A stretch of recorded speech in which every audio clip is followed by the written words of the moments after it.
Welcome back everyone. जोर का जोड़ में एक बार फिर मीर अब्जीशान और उमर जाहिर की तरफ से आपको बहुत बहुत खुश आमदीद। और दोपहर में हम जिस मौजू पर बात कर रहे थे उसको हमें कट करना पड़ा बिकॉज हमारे पास वक्त कम होता है हमेशा की तरह। लेकिन अभी फिर हमने आपको ज्वाइन किया है और ना सिर्फ कादिर ख्वाजा बल्कि हमें एक और गेस्ट ने भी ज्वाइन किया है। उनसे भी आपको इंट्रोड्यूस करवाते चले। उमर और मैं सवाल जवाब का सिलसिला शुरू करते हैं तो आपकी मुलाकात करवाते हैं सबसे पहले Qadir Khwaja, one and only Fakhta. अस्सलाम वालेकुम कादिर, कैसे हैं आप? दूसरी जानिब नाज़रीन आपने देख ही लिया है आप सबके फेवरेट हाफिज इमरान साहब। अस्सलाम वालेकुम हाफिज साहब, कैसे हैं आप? मेरा बहुत शुक्रिया उमर साहब, बहुत शुक्रिया।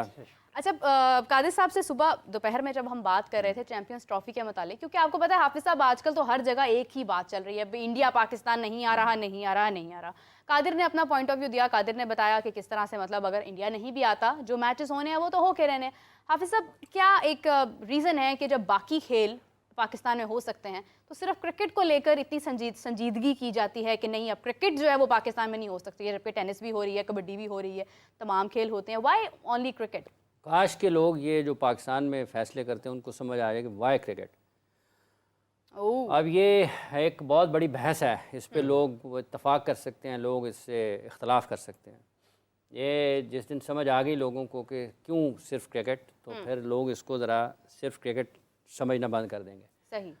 जब आपके देखें पाकिस्तान के क्रिकेट बोर्ड के चेयरमैन इस वक्त मुल्क के वज़ीर दाखिला भी हैं और वो इस मुल्क के सबसे बड़े सूबे के निगरान वज़ीर आला भी रहे, लेकिन एक निगरान वज़ीर आला की हैसियत से उन्हें ऑस्ट्रेलिया में शायद कम लोग जानते हों, उन्हें इंग्लैंड में शायद कम लोग जानते हों, उन्हें न्यूजीलैंड में कम लोग जानते हों, उन्हें इंडिया में कम लोग जानते हों, उन्हें वेस्ट इंडीज़ में, साउथ अफ्रीका में कम लोग जानते होंगे, आयरलैंड में कम लोग जानते होंगे, हॉलैंड में कम लोग जानते होंगे। लेकिन एज़ चेयरमैन क्रिकेट बोर्ड ये तमाम मुल्क ऐसे होंगे जहाँ पर उनका बयान आम बंदे के लिए भी हैसियत रखता होगा। बिल्कुल ऐसे ही है। पंजाब के वज़ीर आला का बयान हॉलैंड के किसी क्रिकेट फ़ैन के लिए कोई अहमियत नहीं रखता।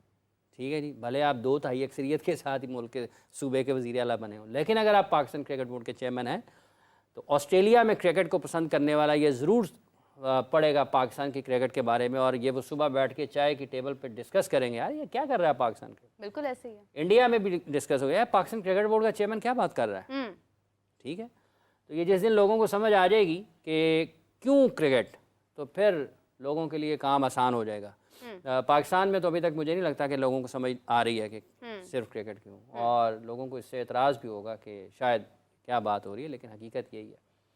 और कोई मवाजना नहीं है क्रिकेट का कबड्डी के साथ, कोई मवाजना नहीं क्रिकेट का हॉकी के साथ। लाइफ तो सबकी बराबर है ना, क्योंकि सिक्योरिटी पर्पसेस के तहत कहा जा रहा है कि नहीं हम बेच सकते कि हमें सिक्योरिटी के खतरा आता है, तो जिंदगी तो सबकी अहम है, ख्वाह कोई आम शख्स हो ख्वाह कोई खिलाड़ी। ज़िंदगी तो मेरी भी उतनी अहम है। बिल्कुल अहम है।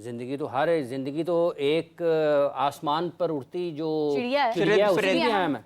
तो फिर आप रिस्क कैसे ले सकते हैं बाकियों की लाइफ के साथ? इसलिए ये बहस ही और है ना। आपने कहा सिर्फ क्रिकेट क्यों, अब आप आ गई किसी और मसले के ऊपर। नहीं, मैं एग्जैक्टली यही बात कर रही हूँ, क्योंकि आप सिक्योरिटी पर्पसेस के तहत इंडिया को पाकिस्तान नहीं भेजना चाहते हैं, तो फिर बाकी खिलाड़ी क्या इंसान नहीं है? क्या उनकी लाइफ इंपॉर्टेंट नहीं है? आप उनसे पूछें कि वो इंसान नहीं है, नहीं है। मैं और बात कर रहा हूँ ना, मैं ये आपने कहा कि सिर्फ क्रिकेट क्यों, सिर्फ क्रिकेट क्यों, ठीक है, तो मैं उसके ऊपर आपको ये अपना ख्याल पेश कर रहा हूँ कि सिर्फ क्रिकेट क्यों। जब ये लोगों को समझ आ जाएगी ना, तो फिर उनके लिए इसके ऊपर गुफ्तगू करना ज़्यादा आसान हो जाएगा कि सिर्फ क्रिकेट क्यों। इसकी सिर्फ एक वजह नहीं है, इसकी बहुत सारी, एक से एक आप एक उसका पहलू लिखेंगे, फिर आप उसका दूसरा पहलू लिखेंगे, फिर आप उसका तीसरा पहलू लिखेंगे, फिर आप उसका चौथा पहलू लिखेंगे। आपको पूरा का पूरा एक थीसिस लिखना पड़ेगा कि सिर्फ क्रिकेट क्यों।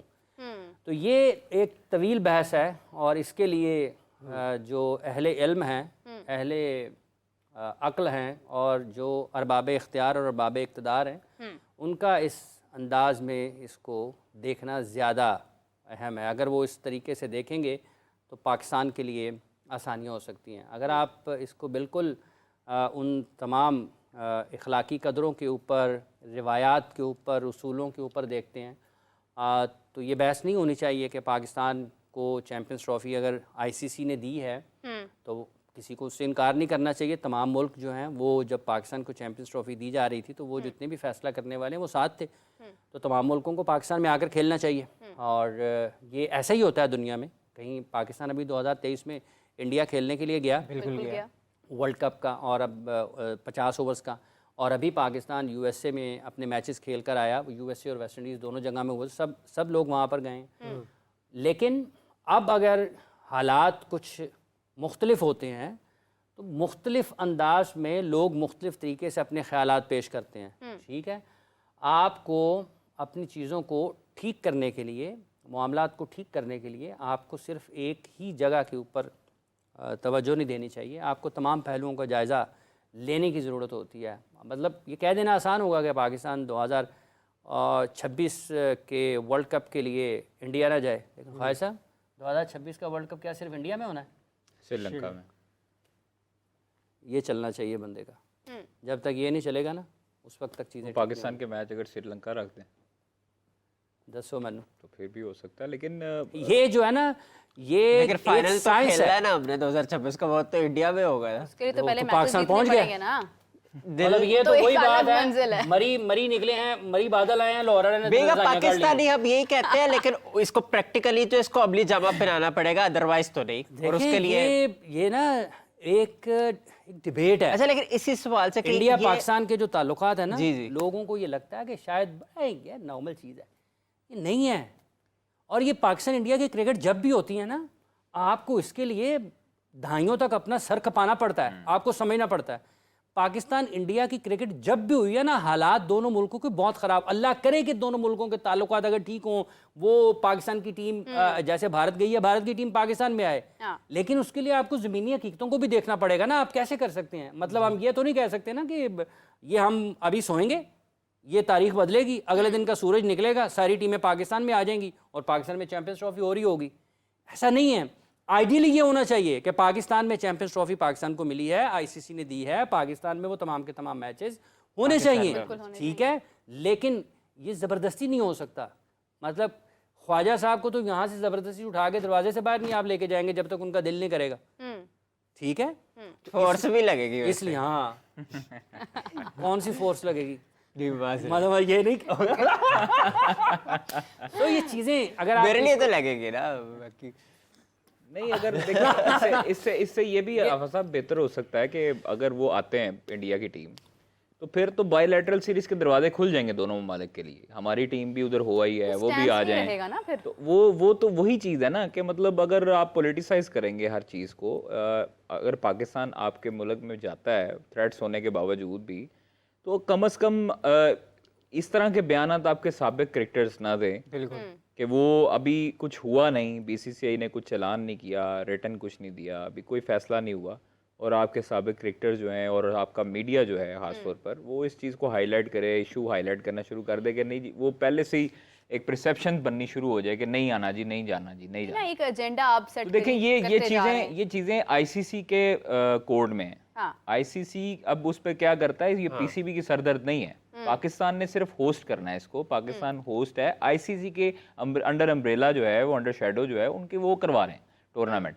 भारत जो क्रिकेट बोर्ड है, नो डाउट दुनिया का सबसे इस वक्त ताकतवर क्रिकेट बोर्ड है और फाइनेंशियली तौर पर भी ताकतवर है वो, तो उसका अगर वो इम्पैक्ट जाता है आईसीसी की, अगर आईसीसी उस पर उसके आगे ब्लैकमेल होता है, तो फिर ये चीज़ें आईसीसी को देखनी एक और बात ख्वाजा साहब, आपने देखें बुनियादी तौर पर जो ख्वाजा साहब बात करेंगे आईसीसी की जिम्मेदारी, मैं एक बात आप छोड़ दें कि चैंपियंस ट्रॉफी 2025 की पाकिस्तान में हो रही है या नहीं हो रही, इसको एक तरफ कर दें, ठीक है, छोड़ देनी हो रही है कि नहीं हो रही, दुनिया के किसी भी मुल्क में हो रही हो, पाकिस्तान वो चैंपियंस ट्रॉफी जीत जाता है जी, तो दुनिया का कोई मुल्क पाकिस्तान की तस्वीरों का रास्ता रोक सकता है? नहीं रोक सकता। दुनिया का कोई भी अखबार टेलीविजन जो क्रिकेट कवर करता है वो पाकिस्तान के खिलाड़ियों को फ्रंट पेज से हटा सकता है? लेकिन पाकिस्तान वो टाइटल भी तो डिफेंड करेगा ना लास्ट 2017 में बता। मैं वही अर्ज कर रहा हूँ ना जी।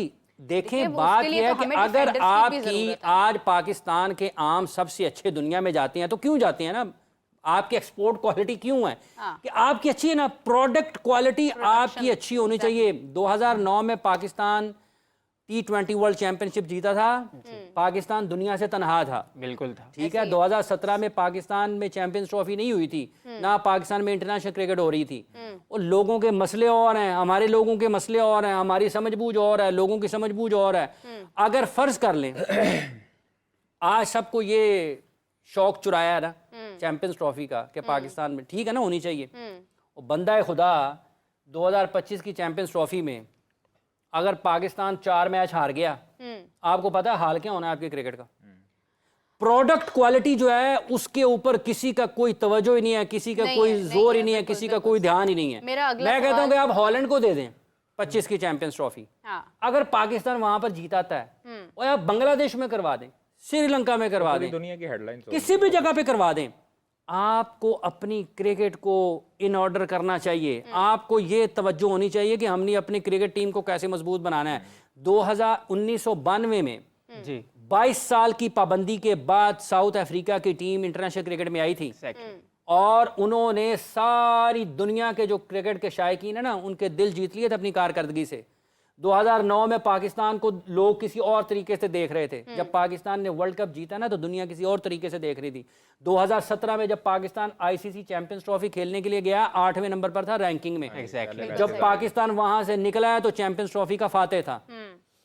पाकिस्तान में चैंपियंस ट्रॉफी की मेजबानी है, इसको होना चाहिए, लेकिन आप उसका दूसरा पहलू भी तो देखें, आपकी क्रिकेट कहाँ पे जा रही है। अच्छा हाफिज साहब, मेरा एग्जैक्टली अगला सवाल यही था कि चैंपियंस ट्रॉफी पाकिस्तान में होती है, इंडिया आता है नहीं आता, ये तो एक अलग बहस है, लेकिन क्या हम तैयार हैं कि हम चैंपियंस ट्रॉफी में कारकर्दगी अच्छी दे सकते हैं? क्योंकि हमारे पास तो पीछे एक लंबी फहरिस्त है हमारी, जिसके अंदर हम हारे हैं मैचेस और बुरे तरीके से हारे। दसो जी ख्वाहिश साहब। फारिस साहब बताइए। देखें, इस चीज़ पे ना हमारा बिल्कुल सही पॉइंट रेस किया है कि हमारे पास बेंच नहीं है। बेंच ये नहीं कि लकड़ी का बेंच या लोहे का बेंच, बेंच स्ट्रेंथ की बात कर रहे हैं कि जहाँ पर आपके अगर ओपनर्स बिलफर्स नहीं चलते तो आपके पास 5 से 7 ओपनर्स, स्टेब्लिश्ड ओपनर्स पड़े होने चाहिए। आप किसी को भी इशारा करें तो वो जाके अंदर परफॉर्मेंस देने वाला हो। आपके मिडिल ऑर्डर्स में बैटर्स पड़े होने चाहिए, आपके बॉलर्स खास तौर पर आपके पास पड़े होने चाहिए। आपने अभी जो है वो जो एक तरीका कार था, जो एक शेड्यूल था डोमेस्टिक का, उसको बनाने वाले भी मुझे समझ से बाहर है कि उन्होंने जो पिछले साल के परफॉर्मर्स का, उन्होंने कहा जी कि वो पिछले साल के आएंगे परफॉर्मर्स और फिर अच्छा पिछले साल वाले परफॉर्मर्स जो हैं उनकी तो 1 साल पहले की परफॉर्मेंस थी, ठीक है, अब उनकी फॉर्म होती है नहीं होती है, तो इट मीन्स कि फिर आप बैकफुट पे चले गए। पहले तो डोमेस्टिक स्ट्रक्चर जो अभी बनने वाला है, जो अब पेंटागुलर कप है, वो सबसे एंड पे होता है, और पहले भी यही होता है। आपके पास डोमेस्टिक में आपने कहा जी फिटनेस ट्रायल्स लिए, फिटनेस के ऊपर कोई समझौता होना ही नहीं चाहिए था, पहले भी नहीं होना चाहिए था। पहले निशानदेही करनी चाहिए कि किसने फिटनेस टेस्ट रोके, क्यों रोके गए। बिल्कुल सही बात है। ठीक है, आपके जो प्लेयर्स अभी जो वर्ल्ड कप पे गए यूएसए टेस्ट भी होते थे ना जी वो यूएसए में गए, यूएसए में जाके तो वहां पर उनकी फिटनेस आपके सामने थी, सिंगल डबल्स नहीं हो रहे थे, बिल्कुल ठीक है, सिंगल्स नहीं हो रही थी, जिसकी वजह से हम मैचेस हारे। अब आगे जो है वो आप लोगों ने क्या करना है क्या नहीं करना है, इतना अब फिर दोबारा सिलेक्शन कमेटी बन जाती है, तो आपके पास फिर दोबारा वही 4 से 5 नाम होंगे, इर्द गिर्द घूम रहे होंगे, जिनका क्रिकेट से कोई ताल्लुक ही नहीं है, जिनका आपकी टीम में वो इम्पैक्ट होगा जो पहले से नजर आ रहा है। मतलब आपने वो प्लेयर्स लाने जो आपके इर्द गिर्द घूम रहे हैं, आपने अंदर सर्कल में नहीं झांकना, आपने डोमेस्टिक स्ट्रक्चर में नहीं देखना, जब तक आप परफॉर्मर्स को नहीं देखेंगे। आपने शाहीन को भेजा, अब मैं देखता हूँ कि शाहीन का जो मैचेस होंगे वो कौन से लोग कितना देखते हैं उसको नहीं पता होगा।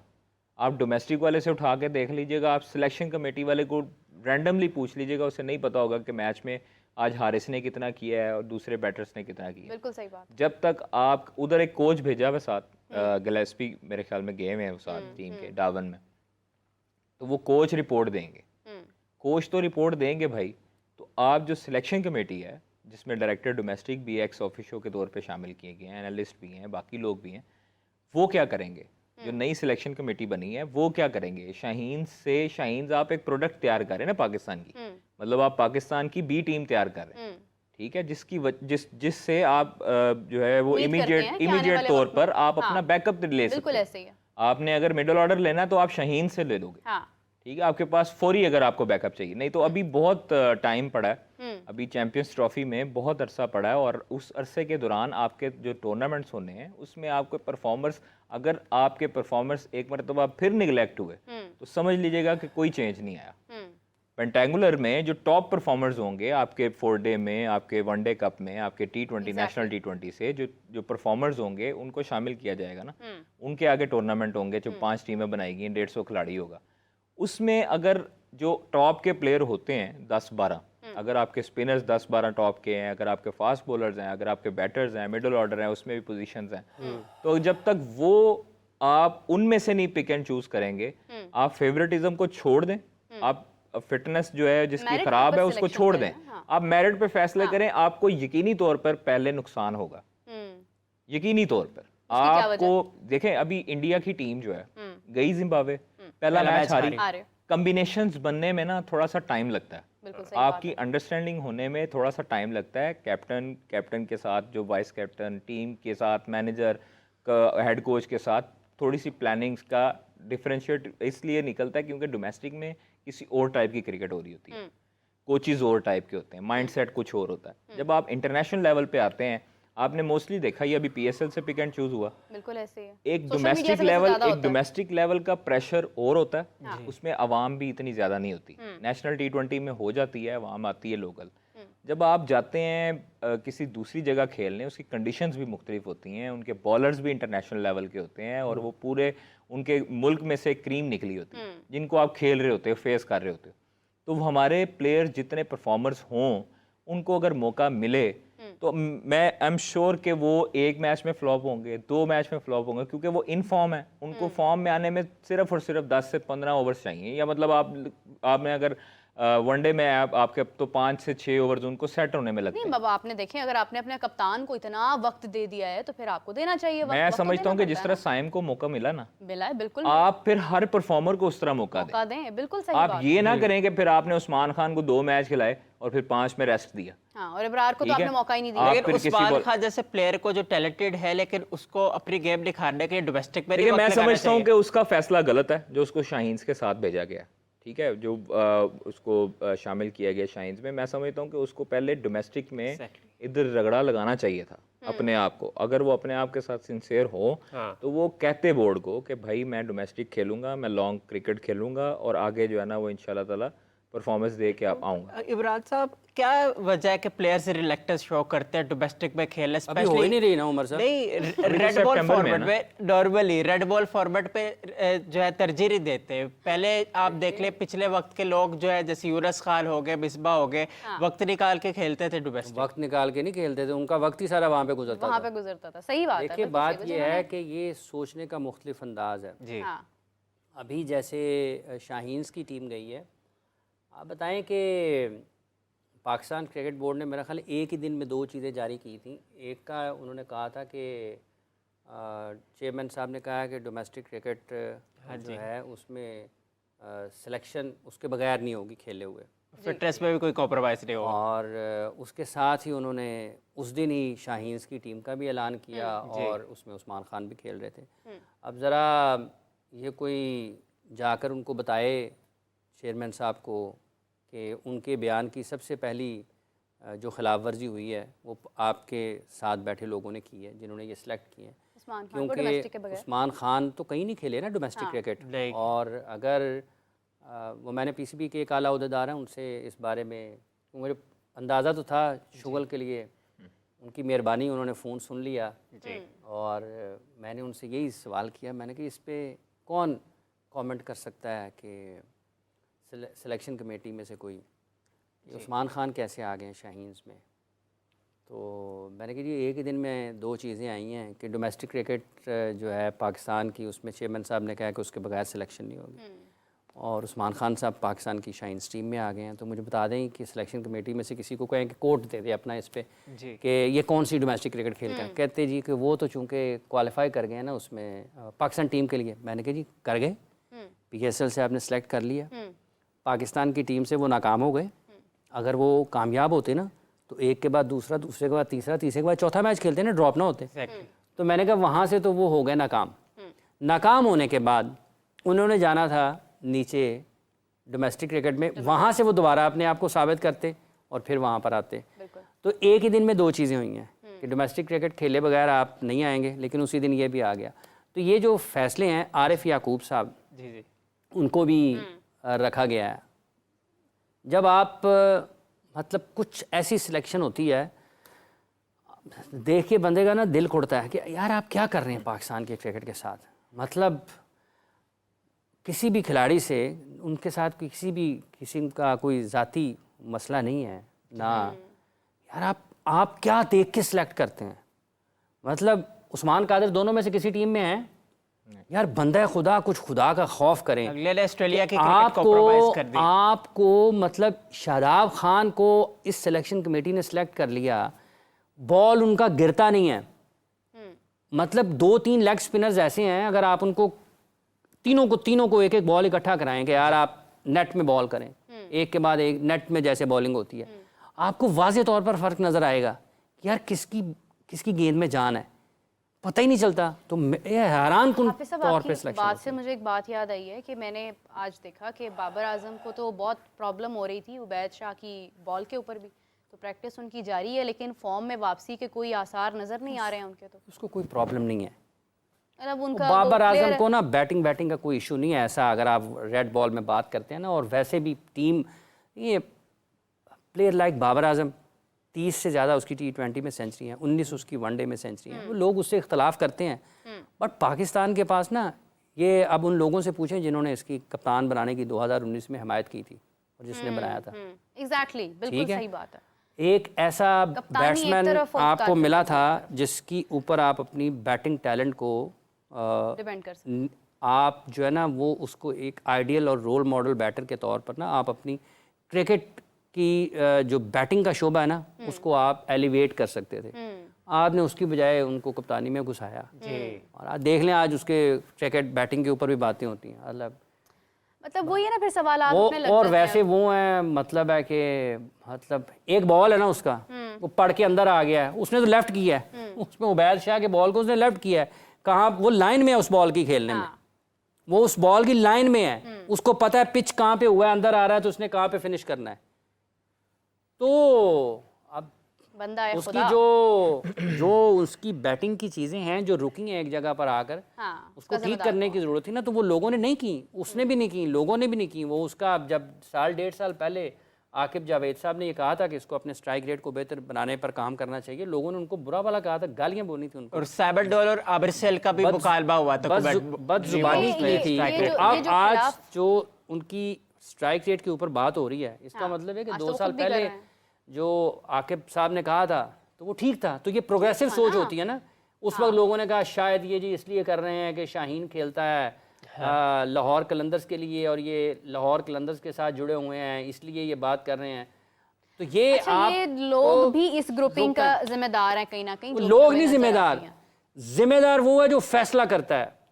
देखें, अगर आपके ये बाहर पीसीआर में बैठा बंदा या जो भी टेक्निकल स्टाफ है वो स्विचिंग गलत करे, तो वो ये नहीं कह सकता कि ये बाहर खड़ा हुआ था ना इसकी वजह से ये हो गया। वो जो ऑपरेट कर रहा है वो जिम्मेदार है। मतलब एक बंदा जहाज उड़ा रहा है और वो खुद उसको ना पता हो कि मैंने कैसे उड़ाना है, और वो नीचे खड़े बैठे होंगे ना, जो एयरपोर्ट पे बैठे ना, इन्हों दी वैनल हो रही दवाई। नहीं बिल्कुल सही बात है।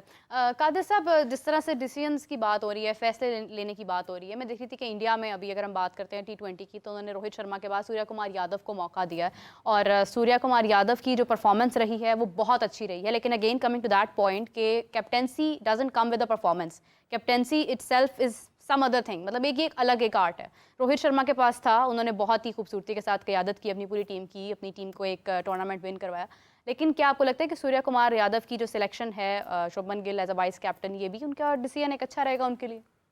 देखें, वो अपने लोगों को ना तैयार करते हैं, वो अपना एक तो बेंच मजबूत करते हैं, अपने लीडर को मजबूत करते हैं और यंगस्टर्स को ख़ास तौर पर वो आगे ग्रूम करते हैं। ठीक है, वो ग्रूम पहले से ही होके कुछ आए होते हैं और कुछ उनको इतनी अच्छी क्रिकेट आगे मिलती है। आप देखें आईपीएल के अलावा तो कोई नहीं खेलता, कोई भी क्रिकेट, कोई लीग नहीं खेलते बिल्कुल। तो इसीलिए कहा गया है कि आप लोग अपनी जो है वो ट्रॉफीज वगैरह खेलें और फिर उसके बाद आईपीएल खेलें। तो वो अपने प्लेयर को ग्रास रूट लेवल से इतना पक्का कर देते हैं कि उसका माइंडसेट, क्रिकेटिंग माइंडसेट और उसके फैसले लेने की ताकत बहुत ज़्यादा होती है। अभी जो दौरा श्रीलंका है उसके लिए वनडे टीम का ऐलान हुआ है, उसमें रोहित शर्मा कप्तान है और उसके बाद विराट कोहली हैं स्क्वाड में, जसप्रीत बुमराह को उन्होंने रेस्ट दिया। तो ये चीज़ें हमारे यहाँ अगर करें तो कोहराम बरपा हो जाए कि आपने उसको क्यों रेस्ट करवा दिया, आपने उसको क्यों रेस्ट करवा दिया। बिल्कुल और ऐसे भाई ही है। आप अपने प्लेयर्स को जब थकावट का शिकार बनाएंगे तो उनसे इसी तरह की इंजरीज एक्सपेक्ट करेंगे। कम से कम आप अगर देखें, इधर बाबर आजम है, इसी को तो प्लेयर मैनेजमेंट कहते हैं। बांग्लादेश के खिलाफ सीरीज में अगर बाबर आजम को रेस्ट करवाया जाता है तो क्या होगा? तो अच्छी बात है, मतलब देखे ना नहीं, हर उसका जगह पे तो रिएक्शन क्या आएगा? रिएक्शन उसका यही, लोग तो मतलब रिएक्शन यही आएगा कि ये कर दिया, वो ज्यादती कर कर दी दिया, है। फलाना कर हाँ, दिया, लेकिन वो ये टेस्ट कर। चैंपियनशिप का हिस्सा है ना, क्रूशल। सर देखें, टेस्ट चैंपियनशिप का हिस्सा हो या ना हो, आप अब अगर अपने प्लेयर को यही समझ के खिलाते रहेंगे तो फिर अगले साल तक नहीं होगा। 2 टेस्ट चैंपियनशिप में पाकिस्तान जीता है, नहीं जीता। फाइनल खेला है। फिर इस मरतबा हमने फाइनल से टॉप भी कर जाना था आगे। इस मरतबा फाइनल से भी आगे निकल। हाँ जी, तो ये चीज़ें जब तक हम देखो अपने प्लेयर्स को अगर यही ज़हन में रखेंगे ना कि हमने अपने प्लेयर्स को, वो टेस्ट चैंपियनशिप है, हमने तो नहीं चांस देना इनको, ये चांस तो नहीं लेना। बांग्लादेश हमें घर में हरा गया, वो भाई क्यों हरा गया? खाली बाबर आजम है आपके पास, तो बाकी 11 को आप 10 को छोड़ दो। नहीं तो पाकिस्तान ऑस्ट्रेलिया के खिलाफ होम सीरीज में हारा था या जीता था? हारा था। हारा था। बाबर आजम खेल रहा था। बाबर आजम खेल रहे थे। इंग्लैंड के खिलाफ पाकिस्तान होम सीरीज में 3-0 हुआ था पाकिस्तान। बाबर आजम खेल रहा था, मोहम्मद रिजवान खेल रहा था। लेकिन बेंच स्ट्रेंथ भी तो नहीं है ना आपकी तैयार हुई बात। बेंच यही स्ट्रेंथ क्यों तैयार नहीं है? करेंगे तो होगी यार आप ना, साफ यही तो बात देखो, है। आपके जो डोमेस्टिक में फोर डे में आपके जो परफॉर्मर्स हैं, हाँ। उनको किधर लेके जाना है आपने? शाहनवाज दहानी की परफॉर्मेंस आप देखें किधर लेके कादिर। जाना है? मतलब आपके पास जो बैटर्स पीछे परफॉर्मेंस देते हैं, जो हजार रन करके बैठे हुए हैं, पिछले PSL 4-5 के अलावा सीजन से कहाँ वो आपने देखा परफॉर्मेंस है दे रहे अपने हैं। इतने वो important players किसका दरवाजा खड़खड़ाएं? हाँ। किधर रोए जाके? बिल्कुल सही बात। मतलब अगर उमर अकमल रन्स करता है, हाँ। अगर अहमद शहजाद रन्स करता है, अगर साहिबजादा फरांज रन्स करता है, कामरान गुलाम करता है, तैयब ताहिर करता है, आपके जो अब्दुल्ला शफीक है, उसके बाद सऊद शकील है, बाकी जो प्लेयर्स नीचे लॉट है, अभी अब्दुल फसी जो ये लड़का इन्होंने शामिल किया, ये बड़ा अच्छा प्लेयर है और इसने बड़ी अच्छी परफॉर्मेंसेस भी दी हैं, रन्स किए हैं अच्छे खासे। अब ये जो बच्चे हैं, ये जो अब बाकी जो लॉट है, ये किधर जाए? बिल्कुल सही बात है। मतलब अगर आपके 11 के कहीं और 11 से हैं, खेलना ये शुरू कर दें। आपने जब खिलाया था टेस्ट मैच, क्या नाम है इनका, ऑस्ट्रेलिया में, आमिर जमाल। साइम अयूब को, हाँ। जरा पुरानी वीडियो निकाल के लगाएं ना और लोगों को बताएं कि क्या उस वक्त गुफ्तगू हुई थी। टू अर्ली, बहुत जल्द। उस टाइम वो नो लुक बहुत हम उनकी जो हैं अब वो कहीं लुक ही नहीं हो लुक ही नहीं है। रहा। ये ना, ये अच्छा, समझने उस की टाइम पे बात मुझे है। याद है हाफिज साहब के वर्ड्स, इन्होंने कहा था कि इस चीज को मत इतनी हाइप दें, आप इस तरह से अपने प्लेयर्स खराब करते हैं। अभी साउथ भी शकील कुछ से बहुत सारी हल्के, अभी भी expectations। कुछ हल्के मेरी नज़र से गुजरे हैं, कुछ हल्के अभी भी अब्दुल्ला शफीक और साइम अयूब को टेस्ट का ओपनर बनाने के लिए जो है ना वो कर रहे हैं कि जी इनको, तो भाई मतलब अगर वो टेस्ट में भी फेल हो जाते हैं तो आपने तो कैरियर तबाह कर दिया उस बच्चे तबाह का। कर रहे हैं, बिल्कुल सही बात है। आपने तो मुकम्मल फुल स्टॉप लगा दिया ना उस पर कि वो अब आ ही नहीं सकता इंटरनेशनल क्रिकेट में, वो सिर्फ लीग्स खेले या आप डोमेस्टिक खेलता रहे। तो ये चीज़ें हैं। देखिए सरफराज अहमद एग्जाम्पल है, उनकी कोलैप्स किए, बैटिंग खराब हुई, नहीं चल रहे थे, आए डोमेस्टिक में, फिटनेस भी बेहतर की, फिटनेस भी बेहतर की, रन्स किए, वापस आए। सैफी भाई, हाँ जी, सैफी भाई वापस आए, रन्स किए, टीम में भी खेले, मतलब इवन कराची में भी जो टेस्ट मैच हुआ ऑस्ट्रेलिया के खिलाफ आई देखिए थी। जब आप न्यूजीलैंड के खिलाफ जो पाकिस्तान सीरीज मेरा ख्याल है उसका क्या नतीजा हुआ था, बच गई थी मेरा ख्याल है, पाकिस्तान हारा नहीं था ना। हाँ, मतलब वो उसमें एक मैच player बारिश of की the नजर हो गया था। हाँ, और सीरीज नहीं वो टेस्ट टेस्ट सीरीज, ऑलराइट। वो मैन ऑफ द सीरीज हुए थे, उन्होंने उसमें परफॉर्मेंसेज दी थी। अब ये देखने की ज़रूरत ये थी कि वो उसी सीरीज़ के ऊपर जब उनकी ऑस्ट्रेलिया टूर के लिए सिलेक्शन होती है तो वो पर्थ में उनको टेस्ट मैच खिला दिया जाता है और वो उस सीरीज़ का मुश्किल तरीन टेस्ट मैच था। और सरफराज के लिए जो बाद में जिन पिचेस पर मैचेस हुए, जिन वेन्यूज़ पर हुए, वहाँ पे सरफराज के लिए खेलना निस्बतन आसान था। बिल्कुल सही। और उस मैच में उनको खिला दिया गया, जो बाद वाले थे उसको उनको ड्रॉप कर दिया गया। ये जो सिलेक्शन है ना प्लेयर्स की, ख्वाहिश साहब क्या करें अब, मुश्किल सूरत इसका हल तो देखें हाफिज साहब, इस पे इस तरह जब तक हम करते रहेंगे तो इसका हल तो नहीं निकलेगा ना। इसका हल तो अल्टीमेटली डोमेस्टिक है और परफॉर्मर्स है।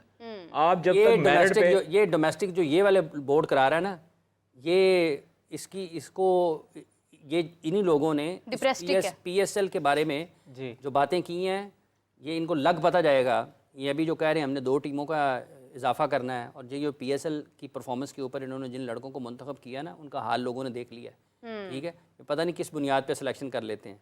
किसी का एक शॉट अच्छा है। अच्छा देखें, दुनिया पागल नहीं है। देखें, सोशल मीडिया की बेस पर देखें, करते हैं आप सब। आप बात करें ना, आप बात करें सलमान बट दौर में, हाँ आप बात करें सईद अनवर दौर में, हाँ ये इन इस एरा में बात करें आप, हाँ तो सिलेक्शन इतनी आसान नहीं होती थी हम्म, कि कोई भी डोमेस्टिक खेले बगैर ग्रीन कैप पहन ले। सही बात है। ठीक है, कैंप में नहीं मेयार आता बदल था। दिया गया है कैंप ना में नाम selection नहीं का। आता था, हाँ। उसको धक्के खाने पड़ते थे, तब सईद अनवर आता था टीम में, और सलमान बट और बाकी प्लेयर्स तब बनते थे। बिल्कुल सही बात है। अब कितना इजी एक्सेस है पाकिस्तान क्रिकेट टीम में एंट्री की, कि आप PSL में आपको अगर उधर से उठाते हैं कोई भी कैटेगरी से, वो सिल्वर से उठा लिया, गोल्ड से उठा लिया, प्लाटिनम तो दूर की बात है, आपको अगर छोटे जो इमर्जिंग में से उठा लिया, तो आप सीधा पाकिस्तान में आ जाते हो, कैंप में बिल्कुल भी सही आ बात जाते हो। है। कैंप तो दूर की बात है ना, कैंप तो खैर कैंप तो दूर की बात, पाकिस्तान में एंट्री हो जाती है। हमारे पास कई एग्जांपल्स हैं जो without domestic case direct Pakistan में लैंड हुए हैं टीम में। इवन इसमें हारिस रऊफ भी हैं, बिल्कुल है। ठीक है, आपकी लाहौर कलंदर्स की तरफ से आए, बिग बैश खेलने गए, उधर से डायरेक्ट पाकिस्तान टीम में आए। फिर आपके वो नुबान अनवर भी थे, जिम्बाब्वे के खिलाफ सीरीज खेली, वो तो उससे आप पहले चले गए नेशनल हैं ना, टी बाहर 20, चले गए हैं, हाँ, बाहर जाके खेलने लगे हैं। अच्छा, मुख्तार अहमद है। कादिर प्लेयर्स की सिलेक्शन एक अलग बहस है, और जो इसके अलावा जो सिलेक्शन है, कोचेस की बात की जाए, सिलेक्शन कमेटी की बात की जाए, वो एक अलग मौजू है, तो अभी मैं देख रही थी कि सलाउद्दीन सलू साहब जो हैं हमारे सीनियर मतलब चीफ सेलेक्टर भी रहे हैं, साबिक और टेस्ट क्रिकेटर भी रहे हैं, उनका भी कहना था कि जो अजहर महमूद साहब हैं, इनको नहीं, मतलब कोच नहीं होना चाहिए पाकिस्तान का, इनकी सिलेक्शन भी गलत है, इनकी सिलेक्शन की भी बात करनी चाहिए।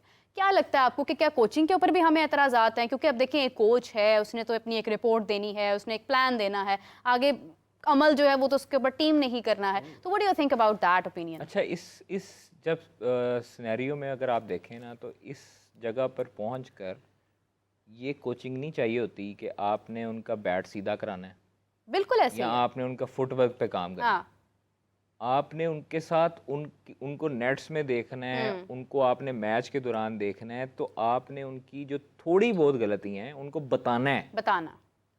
ठीक है, ठीक करवाना मतलब उनको बताने का मकसद ठीक करवाना ना। तो आप नेक्स्ट टाइम जब उस बैटर को देखेंगे, तो वो अपनी, अगर वो इस तरह बैटिंग नहीं करता, तो फिर आपने उसको बताना है कि भाई ये मैंने आपको समझाया, आप इस पे इम्प्लीमेंट क्यों नहीं कर रहे, राइट। तो फिर उस वक्त जो है वो कोच ने अंदर ग्राउंड में नहीं जाना होता, कोच ने एक प्लान बताना होता है ना, प्लेयर के ऊपर मुनहसर होता है। कई अब जो प्लेयर्स हैं, वो कुछ प्लेयर्स ऐसे हैं जो सीखना नहीं चाहते, जिनका पहला मैच होता है और कॉलर खड़ा हो जाता है, ठीक है। तो इसलिए हमारे प्लेयर्स जो हैं वो सीखे सिखाए आते हैं। हाँ वो कहते हैं जी हमें सीखने की ज़रूरत नहीं है। एक तो ये है, दूसरा लैंग्वेज बैरियर जो है वो बहुत बड़ा एक नुकसान है।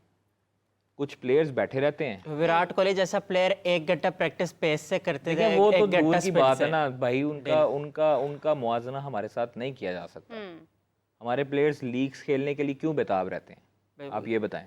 ये ऊपर उन्होंने से फिर limelight में लेवरेज रहना है, दिया उनको जा रहा है अपने ना, benefits leverage हैं, तो तो दिया ये जा रहा है। क्यों benefits बेताब हैं रहते हैं उनको। कि हमने लीग्स में जाना है, पैसों की खातिर। पैसों की खातिर, लेकिन वो एक ट्रेडमार्क भी तो बनाया ना, एक बाउंड्रीज बनाए। हाफिज साहब, जो बात कादिर साहब कर रहे हैं कि आपस में एक लैंग्वेज का बैरियर है, आपस में एक दूसरे के साथ डिस्कशन नहीं है, कोई अगर आगे आता है तो वो अपने आप को समझता है कि मैं सब कुछ सीख गया हूँ। शायद इसकी एक वजह ये भी हो सकती है कि आप प्रोसेस के थ्रू आए ही नहीं होते हैं, आपने वो मार ही नहीं खाई होती है जो आपको बताती है कि आपने कहाँ से गुजर कर कहाँ तक आना है। क्या रीज़न है इसकी? अब देखें, हमने तो नहीं ठीक करना है उनका ये बैरियर या उनके ये मसाइल, ये तो उन्होंने खुद ही ठीक करने हैं। किस मामले में?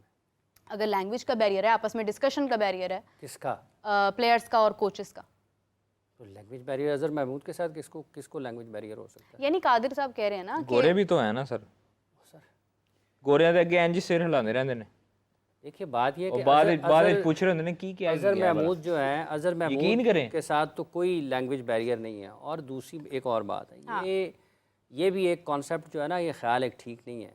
जो लोग 8-8 साल से इंटरनेशनल क्रिकेट खेल रहे हैं ना, वो कोच उनके साथ जो बात कर रहा होता है ना खेल के मामले में, उनको समझ आ रही होती है, अगर वही उनको बहुत technical ज़्यादा discussion। नहीं भी वो बोल पाते ना। हाँ अभी ये मयापे जो हैं, की नाम होता नहीं है ना, फुटबॉलर बापे, जो कल परसों उसने एक स्टेज के ऊपर आके नारा लगाया, क्या उसने इंग्लिश में बात की है? लोगों की अपनी जुबान होती अपनी है, जुबान है। अपनी जुबान है ना, ठीक है, अपनी जुबान में बात की है ना, किसी ने ये तो नहीं कहा कि ये क्या, और लोगों ने जो उसको जवाब दिया है, क्या उन्होंने इंग्लिश जवाब दिया, इंग्लिश में जुबान में बोले, उन्होंने उसकी जुबान में उसको जवाब दिया। रोनाल्डो भी अपनी लैंग्वेज में बोलते हैं। इसलिए ये एक और बहस है, ये एक और बहस है। लेकिन जो 8-8 साल से क्रिकेट खेल रहे होते हैं ना, उनको कोच की बातें समझ आ रही होती हैं कि कोच क्या कह रहा है। वो यकीनी तौर पर उनकी बैटिंग में, बॉलिंग में, फील्डिंग में, ये जिस तरह से वो ट्रेनिंग सेशन प्लान कर रहे हैं, वो उसके बारे में बात कर रहा होता है और ये समझ आ रही होती है। अजहर महमूद के मामले में तो कोई लैंग्वेज बैरियर नहीं है, और अगर आप ने इन्हीं चीज़ों के ऊपर आज भी उलझना है तो ठीक है। ये तो फिर अगर लैंग्वेज बैरियर है तो जो लेके आया फिर उससे पूछें कि जनाब तो हमें नहीं पता आप किन के लिए लगा रहे हैं इनको। मैं भी एग्जैक्टली यही बात करने वाली थी कि फिर देखिए भैया हमने तो जिसने ये मसाइल लगाया ठीक है नहीं उनको, करने, जिसने ये लगाया तो फिर है, अब टॉप मैनेजमेंट की चेयरमैन क्रिकेट सिलेक्शन बोर्ड है जो उनकी, हैं जिन्होंने उनका उनको फैसला है। लगाया है, रेड बॉल के लिए भी अलग कोच है, वो भी गैर मुल्की है, वाइट बॉल के लिए भी अलग कोच है, वो भी गैर मुल्की है, तो फिर तो उनसे सवाल होना चाहिए अगर वाकईतन ये एक मसला है। हाँ। वैसे ये कोई इतनी बड़ी बात है नहीं, ये एम ही है बस, ठीक है। तो फिर सलाउद्दीन सल्लू साहब ने जो कहा है कि अजहर महमूद को, सल्लू साहब ने जो सिलेक्शन के हवाले से बात की है कि जो कोचिंग पैनल है आपका, तो ठीक है, अगर उनका ख्याल है वो पाकिस्तान के लिए बहसीत एक क्रिकेट मुंतज़िम उनकी बड़ी खिदमात हैं, और बहुत सारे खिलाड़ी ऐसे जब वो सिलेक्शन कमेटी में बहसीत सरबराह काम करते रहे हैं, या सिलेक्शन में किसी भी और जगह पर, इवन कराची की सतह पर भी या पाकिस्तान की सतह पर भी, दोनों जगह पर उन्होंने अपने वक्त में बड़े अच्छे अंदाज में सिलेक्शन की है। बिल्कुल ऐसे ही। उनका ख्याल है कि अगर नहीं होना चाहिए तो फिर ठीक है, उनके पास यकीनी तौर पर एक उसकी दलील मौजूद होगी कि क्यों नहीं होना चाहिए। सवाल तो ये पैदा होता है कि उनको लाया क्यों गया है। हाँ। गिलेस्पी से और गैरी क्रिस्टन से ज़्यादा अहम अजहर महमूद हैं, क्योंकि वो दोनों फॉर्मेट में आपके रेड बॉल में, वाइट बॉल में, दोनों में कोच हैं पाकिस्तान टीम के। गिलेस्पी नहीं है दोनों में, क्रिस्टन भी नहीं है दोनों में, लेकिन क्या कमाल फैसला है पाकिस्तान क्रिकेट बोर्ड का कि उसको असिस्टेंट कोच जो है ना दोनों फॉर्मेट्स का, उसको वोटिंग राइट नहीं है, और फिर कहते हैं जी बहुत वो तारे ओवरसीज होने का टैग लगा हुआ है ना उनका, शायद ये वजह हो सकती है। ये टैग ही लगे हुए हैं। कादिर साहब, what is your stance on that? Hafeez साहब जो कह रहे हैं ठीक कह रहे हैं। अच्छा, ये हाफिज साहब के साथ बहस करनी नहीं है। आपको नहीं लगता खाई है साहब ऐसे क्यों करना है? कि गौतम गंभीर जो है आपका बात संभाल रहे इंडिया की कोचिंग की, तो क्या लगता है आपको कि वो अपना रग लेके आएंगे? क्योंकि राहुल ट्रेविड और जिसके ऊपर रिस्क नहीं किया जा रहा। अच्छा आपको एक मजे की बात बताऊं, निदा डार का अभी बयान आया क्योंकि कल मैच है ना पाकिस्तान वुमेन का और भारत का, तो उन्होंने एक चीज जुमला बोला है, उन्होंने कहा जी भारत की टीम से हम लोग सीखते हैं, क्या बात है, और उनके जारहाना स्टाइल को अपनाने की कोशिश करेंगे। ठीक है, जिस तरह उनके मेंस टीम ने खेला है उसी तरह ये भी खेलते हैं। इट मीन्स कि वो एग्रेसिवपन उनकी टीम में आ रहा है। इंडियन टीम जो है वो एग्रेसिव स्टार्ट करती है ना, रोहित से भी या उधर बुमराह से भी। गंभीर का कैरियर क्या रहा है? अच्छा रहा है, जारहाना रहा है, उसका एटीट्यूड भी जारहाना रहा है, विराट के साथ भी उसकी बीमारी हो चुकी है, हो चुकी है। इसी तरह का सरफिरा कोच चाहिए। शायद खान अफरीदी के साथ भी हुई थी, उनकी बड़े लोगों, कामरान अकमल के साथ भी, उनकी कई लोगों के साथ भी हो चुकी है। लेकिन मैं ये एक चीज़ एक साइड पे, जब तक आपका कोच, आपका कैप्टन एग्रेसिव नहीं होगा, आपकी टीम होम्योपैथिक ही रहेगी। रवैया, एटीट्यूड हो।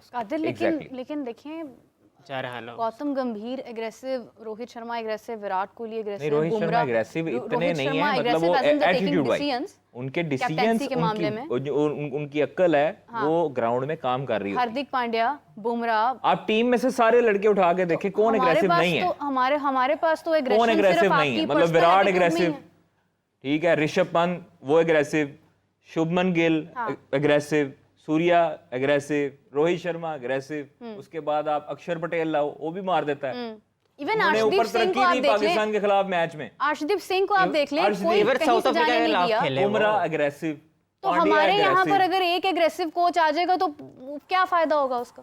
पूरी टीम हमें तो बदलने की जरूरत है। एबिलिटी की बात है, जो सबसे बुनियादी चीज है एबिलिटी है। अग्रेशन तो बहुत दूर की बात है, अगर आप में एबिलिटी नहीं है, आप बस सलाहियत ही नहीं। मेरा मतलब है कि अगर एक कोच आ भी जाता है जो कि बहुत बेहतरीन कोच है, गैरी क्रिस्टन एक अच्छा नाम है, अजहर महमूद या आप जैसन गिलेस्पी की बात करते हैं, लेकिन आपकी अपनी टीम के अंदर भी तो कुछ होना चाहिए ना। जब उन्होंने आपस में मुंह फेर कर खेलना है, उन्होंने एक दूसरे से बात नहीं करनी है, तो फिर कोई भी आ जाए तो मुझे लगता है कि ये तो बस लंबी कोई सर्जरी है जो पता नहीं किस दिन अमल में आएगी। खैर वक्त खत्म होता है। हाफिज साहब आपका, कारी साहब आपका बहुत शुक्रिया, आपने हमें ज्वाइन किया, हमारी गुफ्तगू को मजीद इंटरेस्टिंग बनाया। और उमर और मुझे एवरीवन इजाज़त दीजिए, आपसे मुलाकात होती है कल हम मजीद डिस्कशन जो आज हुई है इसी में से जो मजीद चीज़ें आएंगी उनको ऐड करते हम डिस्कशन का सिलसिला जारी रखेंगे। तब तक के लिए अल्लाह हाफिज़।